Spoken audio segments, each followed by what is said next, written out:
Imaginons grandir avec la conviction absolue qu'une maladie mystérieuse a enfin à effacer une par une toutes les lettres de l'alphabet de notre propre cerveau.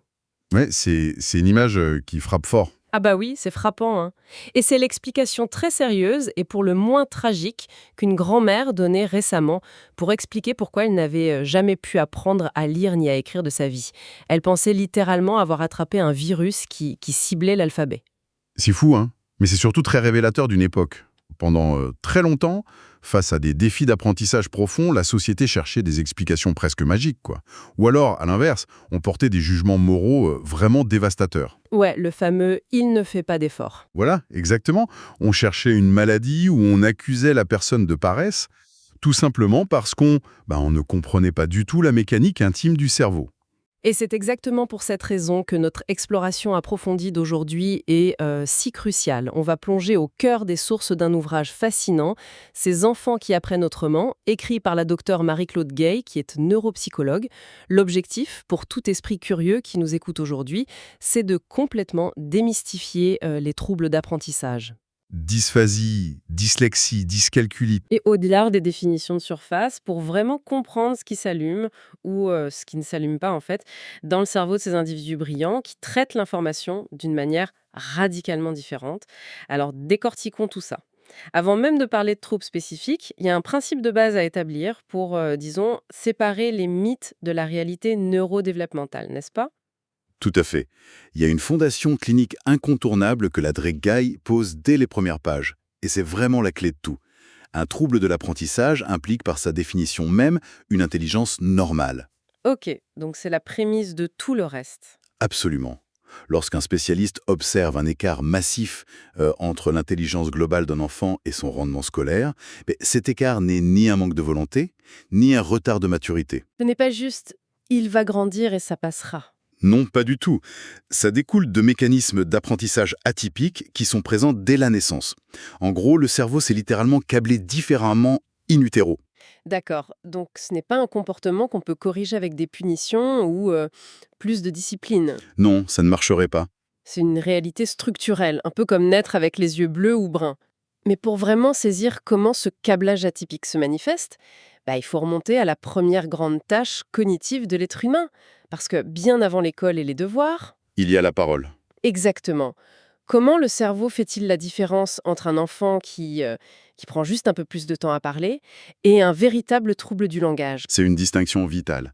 Le cerveau d'un tout petit est une machine redoutable, conçue pour absorber n'importe quelle langue.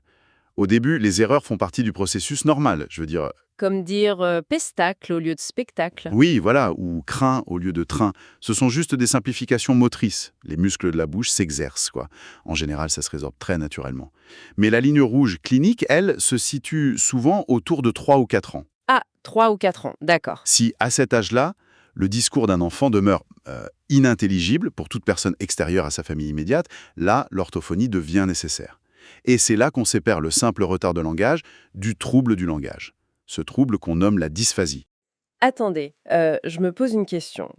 Si les deux enfants ont de la difficulté à parler à 4 ans, comment la neuropsychologie fait-elle pour savoir lequel a juste un retard et lequel a une dysphasie? La différence réside dans la structure même de l'erreur. Un retard, c'est linéaire. L'enfant suit le chemin normal de l'apprentissage, mais à une vitesse réduite. S'il manque de simulation, il ira plus lentement, mais les étapes seront les bonnes. Il suit la même carte routière, juste plus doucement? C'est ça. La dysphasie, en revanche, est caractérisée par des atypies. Ce n'est pas juste lent, c'est fondamentalement différent. Les sources regorgent de cas cliniques pour illustrer ça. Prenons Cynthia, qui a 5 ans. On lui montre l'image d'un aiguisoir et elle répond spontanément « une efface Au lieu d'aiguisoir. ». Oui. Ou David, 9 ans, qui regarde un piano et incapable de trouver le mot, il dit que c'est pour faire de la musique. Oh, je vois. Ce ne sont pas des mots mal prononcés, ce sont carrément des mots de remplacement. C'est comme s'ils essayaient de contourner un obstacle invisible dans leur propre tête. Exactement. C'est tout le concept d'accès lexical. L'accès lexical, c'est l'opération neurologique qui consiste à plonger dans sa mémoire pour en extraire le mot précis, et ce, à la milliseconde près. Ouais. Chez l'enfant dysphasique, cette opération est entravée.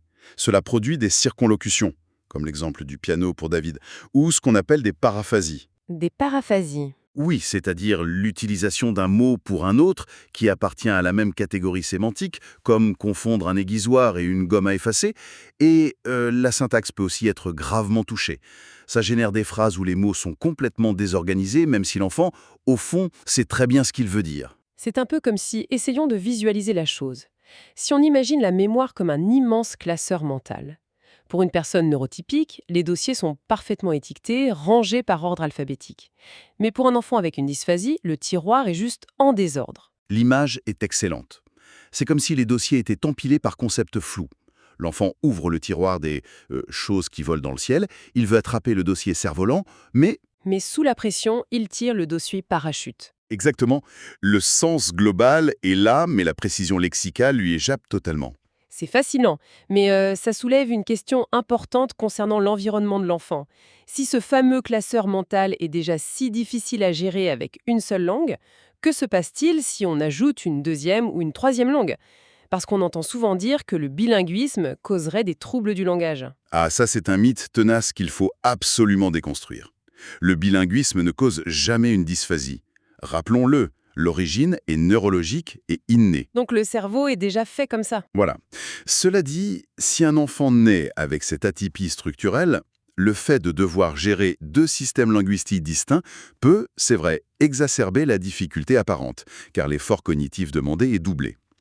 Mais prenons un enfant neurologiquement typique qui évolue dans un milieu bilingue. Les sources citent le cas de Paolo. Oui, Paolo. Il est scolarisé en français mais parle espagnol à la maison. Paolo a un vocabulaire français qui est limité. Par exemple, il ne connaît pas le mot « ridicule Donc là, certains pourraient conclure très hâtivement qu'il a un trouble. ». C'est tout le piège. Mais quand on écoute Paolo parler, même s'il lui manque des mots complexes, sa syntaxe est parfaite. Ses phrases, bien que simples, sont impeccablement construites. Ah, l'ordre des mots est le bon. Tout à fait. Cela prouve, hors de tout doute, qu'il n'y a aucune atypie neurologique. C'est un simple retard de vocabulaire dû à une exposition fractionnée au français. Dès qu'il sera plus exposé, il rattrapera le niveau sans le moindre problème. D'accord, donc le diagnostic est posé pour la dysphasie. Mais concrètement, comment on aide un cerveau dont le classeur lexical est aussi désorganisé? Est-ce qu'on se contente de lui faire répéter des listes de mots en boucle? Non, non, la répétition passive, ça ne marche pas. C'est très peu efficace. Les recherches en psychologie du développement, et notamment les travaux fondateurs de Whitehurst et Malcuit, démontrent que la clé, c'est la stimulation active, via ce qu'on appelle la lecture interactive. La lecture interactive. C'est-à-dire? Eh bien, l'idée n'est pas d'asseoir l'enfant et de lui lire une histoire pendant qu'il écoute passivement. Il faut le forcer à fouiller lui-même dans son propre classeur mental. Il y a 7 techniques spécifiques pour ça, comme poser des questions ouvertes, lui demander d'identifier des éléments sur l'image, ou encore faire des liens avec sa propre vie. Ah, je vois. Donc on transforme l'enfant qui était spectateur en acteur principal du livre. Mais est-ce que ça s'applique uniquement au moment de l'histoire du soir avant le dodo? Et c'est là toute la beauté de la méthode. Ces techniques sont complètement transférables au quotidien. Imaginons un parent qui fait l'épicerie avec son enfant. Plutôt que de simplement mettre un brocoli dans le panier en silence, le parent peut initier l'interaction. Du genre, c'est quoi ça? Aussi, ou regarde ce légume. De quelle couleur est-il? À quel arbre miniature ça te fait penser? On transforme une course banale en une véritable séance de gymnastique neuronale. Ça renforce les connexions d'accès lexical de façon très concrète. C'est génial. Donc, on vient de voir que le simple fait de trouver un mot à l'oral demande déjà une énergie considérable pour un cerveau atypique. Mais utilisons cette notion de charge énergétique cognitive pour passer à la prochaine étape. Parce que si manipuler des mots invisibles dans l'air est épuisant, que se passe-t-il lorsqu'on demande à ce même cerveau de décoder ces mots, mais figés sous forme de symboles noirs sur une feuille de papier? Ah, ça nous mène tout droit au labyrinthe de la lecture, la dyslexie et la dysorthographie. Exactement. Le passage de l'oral à l'écrit, c'est un bond monumental en complexité pour le cerveau.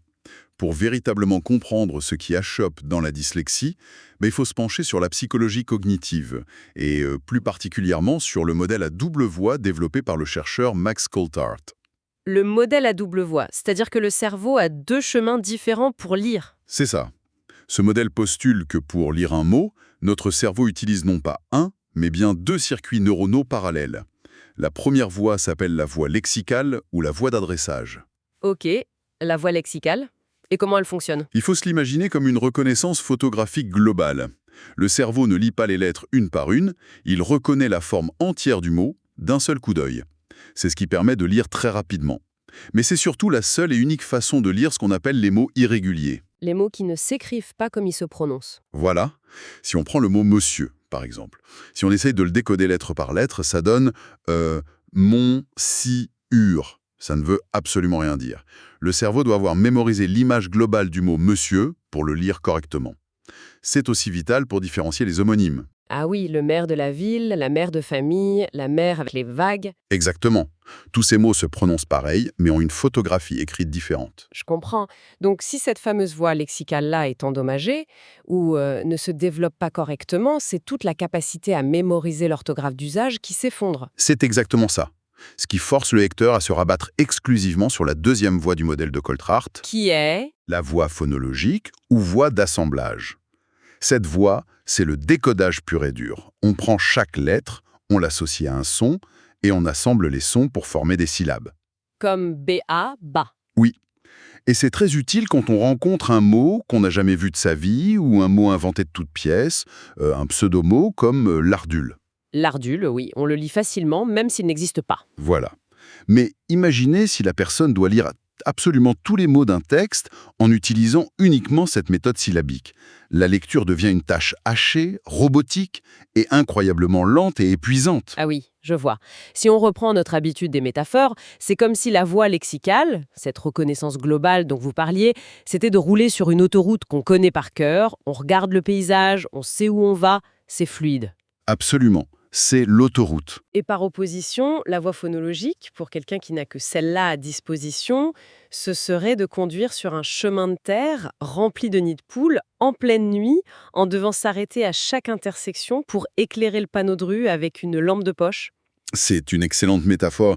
L'énergie requise pour avancer d'un seul kilomètre sur ce chemin de terre est faramineuse par rapport à l'autoroute. C'est là que ça devient vraiment intéressant, parce que la difficulté de ce voyage sur ce chemin de terre va dépendre d'un facteur purement géographique.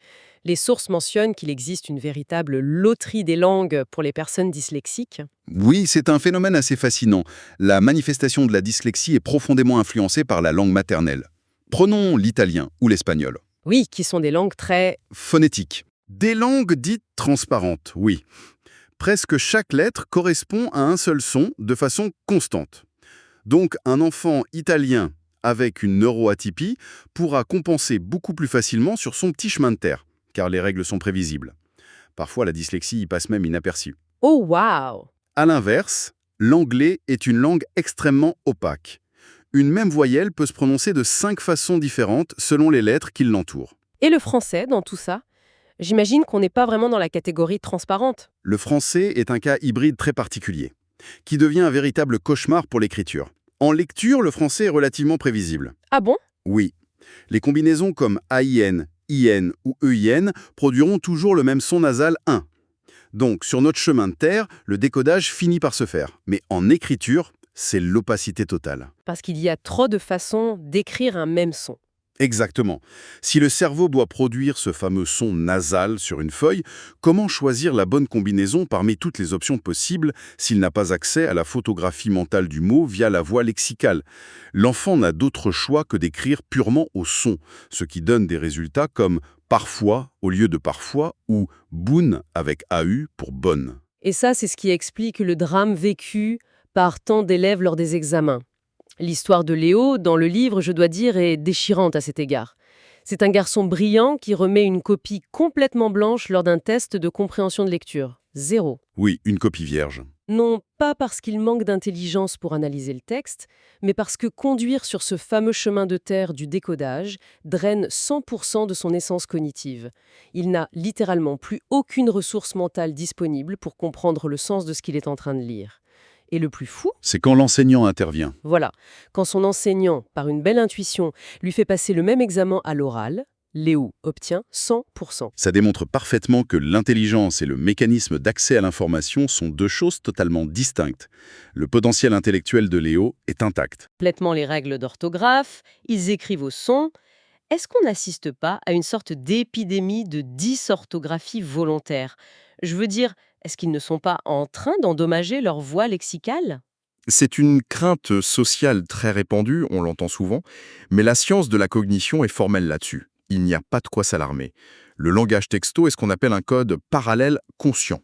Conscients, donc ils savent ce qu'ils font. Exactement. Le jeune qui tape en TK sait très bien qu'il est en train de transgresser les règles linguistiques dans le but d'aller plus vite. C'est un choix stylistique presque social. La dysorthographie, à l'inverse, est une condition neurologique involontaire. L'étudiant qui souffre d'un trouble veut sincèrement de toutes ses forces écrire le mot parfois correctement dans sa dictée. Mais la mécanique de son cerveau l'en empêche. Ce n'est pas un choix. La nuance entre le choix délibéré et l'impossibilité neurologique est majeure. On voit bien comment l'alphabet, ce système symbolique abstrait, peut court-circuiter l'énergie du cerveau. Mais il y a un autre système symbolique fondamental que notre société nous impose très tôt et qui demande une coordination neuronale encore plus complexe.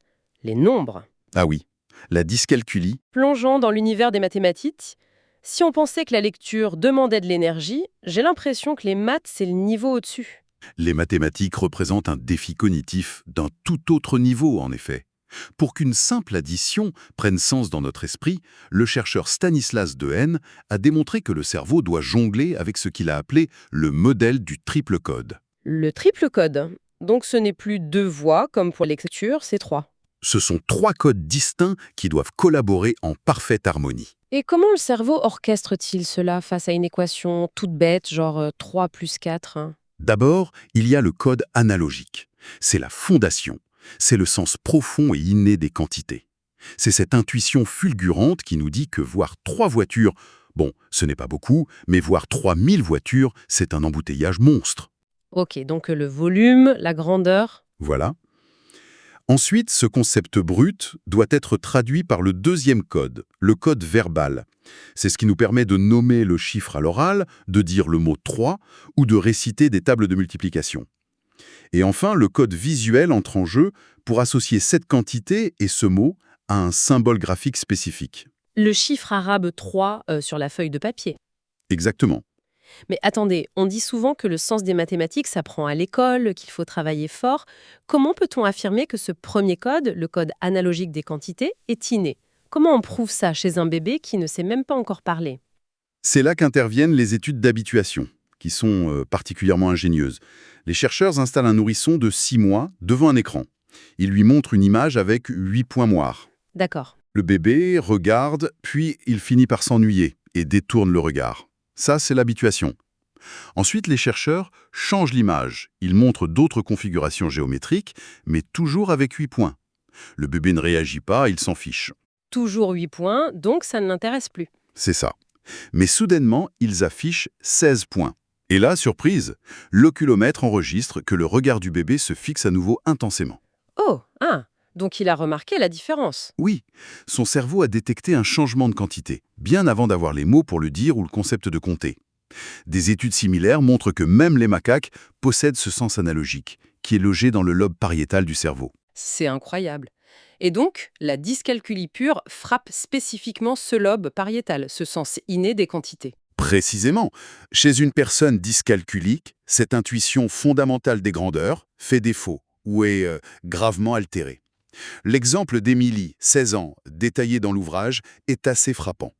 Lors d'une évaluation, on lui demande de calculer mentalement 267 moins 27. Et elle répond 40. Pas 240, juste 40. Juste 40. Et le véritable drame neurologique ici, ce n'est pas juste l'erreur de calcul en soi, c'est que son cerveau ne déclenche aucune alarme analogique. Ah oui, parce que pour nous, c'est évident que 267 moins un tout petit peu, ça ne peut pas tomber à 40. C'est intuitivement aberrant pour nous. Mais pour Émilie, cette absurdité mathématique est invisible. Cela crée une angoisse terrible au quotidien pour elle. Les sources expliquent qu'elle évite l'argent comptant, par exemple. Elle préfère payer le moindre petit achat avec un billet de 20 $ en espérant que le caissier soit honnête lorsqu'il lui rend la monnaie. Parce que vérifier le change lui est tout simplement impossible. Impossible, oui. C'est une perte d'autonomie qui donne le vertige. Mais ça m'amène à une réflexion très pratique pour quiconque nous écoute. Les mathématiques sont la bête noire de beaucoup d'étudiants. Si quelqu'un a des échecs répétés en maths depuis des années, est-ce que c'est systématiquement une dyscalculie? La réponse clinique est un non catégorique. Ah bon? Les mathématiques exigent l'implication de tellement de zones cérébrales que la panne peut se situer complètement ailleurs que dans le sens inné du nombre. Prenons l'exemple de José. D'accord. À 15 ans, il coule tous ses examens de mathématiques. On pourrait crier à la dyscalculie. Mais lorsqu'on analyse son profil et qu'on lui permet de faire le même examen sans aucune limite de temps, ses résultats deviennent subitement excellents. Ah. Donc, la machine à calculer dans sa tête fonctionne parfaitement bien, c'est juste le moteur qui manque de constance. Exactement. José a en fait un trouble du déficit de l'attention, un TDA. Son défi, c'est de maintenir sa concentration sur plusieurs étapes de résolution sans se perdre en route. La limite de temps le faisait paniquer. Et il y a d'autres cas, comme des enfants qui échouent parce qu'ils ont des défis visio-spatiaux.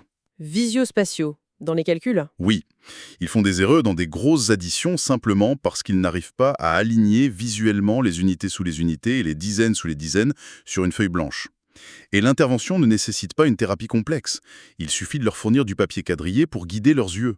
Une solution matérielle toute simple pour un problème perçu comme complexe. C'est fou. Et il ne faut pas oublier le vol de la mémoire de travail non plus, qui peut créer ce qu'on appelle de l'interférence. De l'interférence entre les chiffres. Oui, apprendre l'étape de multiplication, c'est stocker des informations très similaires. Par exemple, 3 fois 4 égale 12, 4 fois 4 égale 16, tout ça dans le même réseau verbal. Si la mémoire de travail est fragile, ces informations se parasitent mutuellement. C'est comme essayer de mémoriser simultanément toutes les capitales d'Europe et les villes les plus peuplées de ces mêmes pays. Les données se mélangent irrémédiablement. C'est exactement ça. Ça provoque une surcharge cognitive qui n'a rien à voir avec l'intelligence mathématique pure. Alors, qu'est-ce que tout cela signifie fondamentalement? Si on prend un peu de recul sur cette traversée des mécanismes cérébraux qu'on vient de faire, de la dysphasie à la dyscalculie, la révélation majeure de notre matériel source aujourd'hui, c'est de détruire la corrélation fausse entre l'intelligence et la vitesse de traitement typique. Absolument. Qu'un esprit navigue avec un accès lexical désorganisé ou qu'il épuise ses réserves d'énergie sur le chemin de terre du décodage phonologique, ou même qu'il ne possède pas l'alarme instinctive des quantités mathématiques, son architecture neurologique est différente, oui, mais tout aussi valide. Et cette prise de conscience doit absolument sortir des cliniques pour transformer la société tout entière. C'est le message fort de la préface rédigée par la docteure Christiane Laberge dans le livre. Oui, elle lance un appel très clair. Elle plaide pour l'éradication des étiquettes destructrices. Le mot paresseux ne devrait plus jamais, au grand jamais, être utilisé pour qualifier un élève en difficulté. Les mesures d'accommodement, comme accorder un tiers de temps supplémentaire à un jeune comme José, ou permettre à un enfant hyperactif d'avoir un élastique rebondissant sous sa chaise, Ça suscite encore trop souvent la méfiance. c'est ça. Certains y voient un avantage déloyal ou une facilité inacceptable. Alors que ce ne sont que des lunettes pour l'esprit. Je veux dire, personne ne viendrait accuser de tricherie un étudiant qui met des lunettes de vue pour réussir à lire les équations écrites au tableau. C'est le parallèle parfait. Il s'agit simplement d'équité cognitive. On nivelle le terrain de jeu pour permettre à l'intelligence réelle de l'individu de s'exprimer, sans être bloqué par la mécanique de livraison de l'information. Ce qui m'amène à une ultime réflexion pour clore cette plongée au cœur des sources d'aujourd'hui, une idée pour prolonger la discussion. Si la science moderne prouve de façon irréfutable que le développement neurocognitif humain est d'une variété presque infinie, pourquoi la fondation même de notre système éducatif reste-t-elle si farouchement accrochée au mythe d'un cerveau standard ? C'est la grande question. Imaginons un instant à quoi ressemblerait physiquement, structurellement et pédagogiquement une école dans un siècle si elle était bâtie sur l'idée fondamentale que tout le monde apprend autrement. Plutôt que de traiter chaque esprit atypique comme une anomalie nécessitant une exception administrative. C'est, je crois, sans l'ombre d'un doute, une très riche matière à réflexion pour quiconque s'intéresse à l'avenir de l'éducation.